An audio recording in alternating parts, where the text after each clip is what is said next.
Well, hello. Welcome back to another exciting edition of Coffee with Stephen.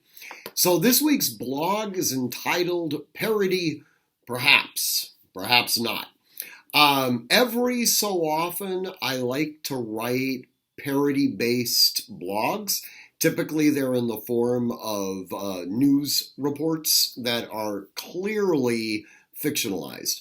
I felt that it was important to try to do so now for a couple of reasons. Number one is levity. Number two, I always like to mock the power structure because, that's who I am.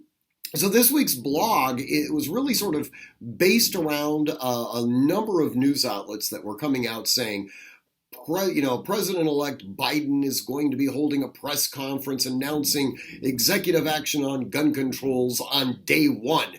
And all sorts of nefarious things were going to happen involving our Second Amendment rights. And to be honest with you, it wouldn't surprise me if he ultimately does decide to do something like this. That notwithstanding, it hasn't happened quite yet, although, check back, it may happen at any time.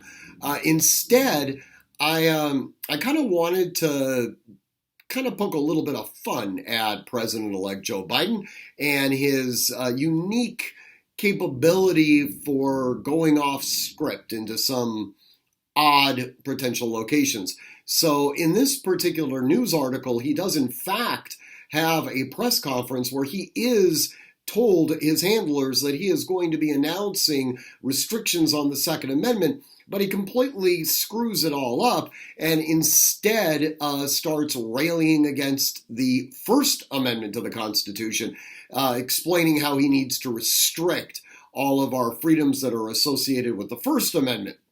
This causes the media to become apoplectic, but it also requires that his staff and those that support him try to justify why he was doing this, and watching themselves kind of twist themselves into knots, as well as the Chinese influence on our incoming administration, all kind of play into this. It reads like a regular news report.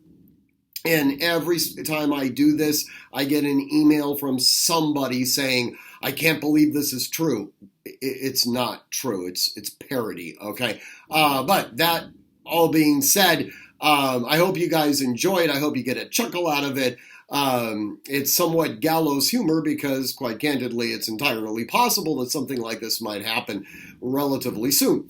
So all that being said, guys, as always, I want you to train constantly, train consistently, train repetitively, and train with purpose. And for those of you who watched the Army-Navy game last weekend, yes, Army completely smoked Navy. Go Army, beat Navy.